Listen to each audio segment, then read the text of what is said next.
Okay, now let's create our frame. We want to click here and create this rectangle tool. And as always, make sure that you didn't select any of your layers. As you can see, I'm not selecting anyone. And then click and drag to create our rectangle. Something like this should work fine. We just need to make it this stroke a bit less. And we can change the stroke color to maybe this bluish one which we have here. But let's make it a bit more blue. And click OK. Also, we can press Enter on keyboard and let's call it rectangle. And we can apply effect called Drop Shadow. Just click here on Effects Presets and let's type it Drop Shadow. And drag it on your rectangle. We can change the distance to see it better. And we can even change the color. So now as you can see, we have our Drop Shadow effect. And we can angle it to this kind of angle. And maybe decrease the distance. So now as you can see, it looks a bit more like a 3D object. And to make it look even more like a 3D object, we can click here. And this allows us to press R on keyboard and rotate it in 3D space like this. We don't want to go overboard because it still is not a completely 3D object. It doesn't have any thickness, as you can see. So we would want to have this rotated maximum like 72 degrees, but not more. And here at the moment of the pulse, it will appear. So let's cut it to this moment. And let's create a keyframe to Y rotation by clicking on this stopwatch. And a bit later, we can set it to 68, which will rotate it a bit. Also, we want to press Shift and hold and press P. It will allow us to add a position to this layout. So now we can change this position to whichever we want to have, like here, and create a keyframe. And here at the start, we can move it closer to our circle. And in this way, we will have this little animation. And now let's select this keyframe and go to Graph Editor, drag by this handle to the left and to the baseline, as well as this keyframe, go to Graph Editor, click and drag to the left and to the baseline. So in this way, we will have this kind of animation. And let's also animate the opacity. Just press T on keyboard, and we also will create a keyframe here at the 100%. At the beginning, we will set to 0%, and here by the end, we will set to 0%. So basically, we would add this kind of pulse as we would add it to this flash. So it will appear 0%, 100%, as you can see here, and 0%. And by the way, we can change this direction to 180. This looks pretty cool, but I want to move it to the right a bit more. And here is a cool trick.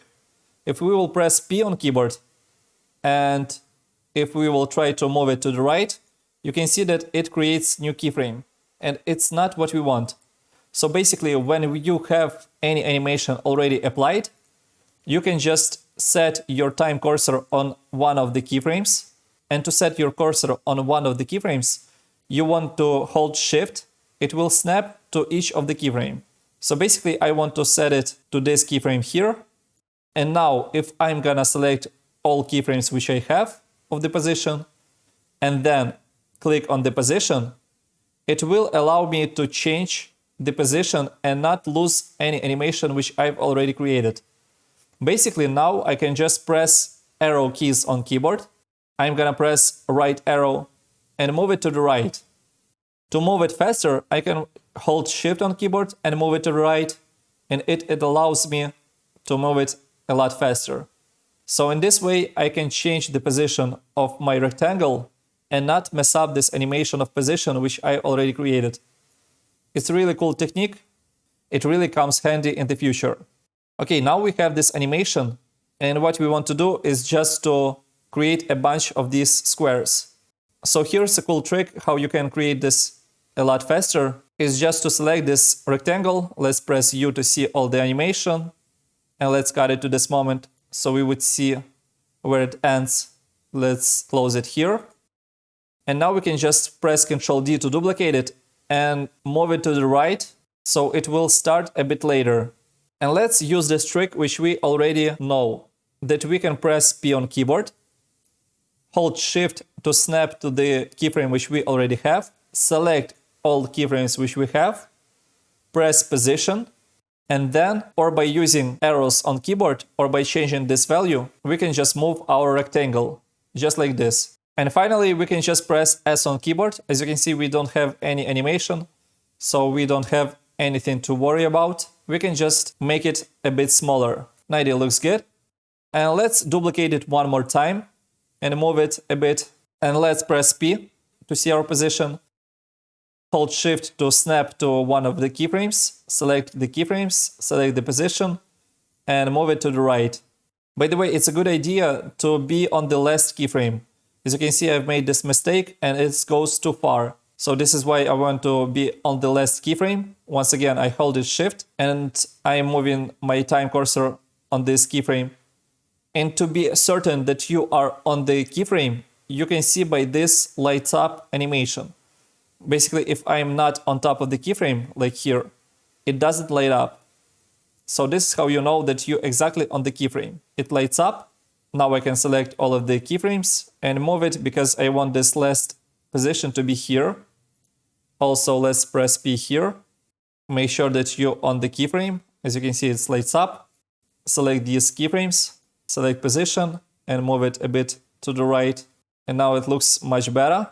And finally, we can just change this third square to be even smaller, something like this. So this is how you can change this animation. And finally, we can just select this middle one. And let's just change this color to maybe more like orangish, like this. And also drop shadow effect, let's copy this color. So in this way, we will have this kind of variety of colors. And here is a cool trick how you can repeat this animation to this side just in few clicks. Basically, what you can do is to select all of these rectangles, just select one of them, hold Shift and select this last one to select all of these rectangles. And then go to Layer, Pre-compose. And let's call it Rectangles. And click OK. Make sure that you clicked here on Adjust Composition Duration. It will cut new composition in the right way. And click OK. So basically, as you can see, now all of these rectangles is pre-compositioned into this composition. Basically, we can just open this composition and see this animation. But now we have on one layer, which is really cool because now we can use effect called Mirror. Just type here in Effects and Presets Mirror, left mouse click and drag on these rectangles. We've applied this mirror effect, and now simply just by changing this reflection angle, we can mirror this effect. So let's set it to 90 degrees, and let's change this reflection center. And basically we want to set the center to the center of our screen, which is 960. And now as you can see, this reflection angle is not right, so let's rotate it one more time. And it looks like 180 degrees is right angle. Now, as you can see, we don't have to repeat this animation one more time.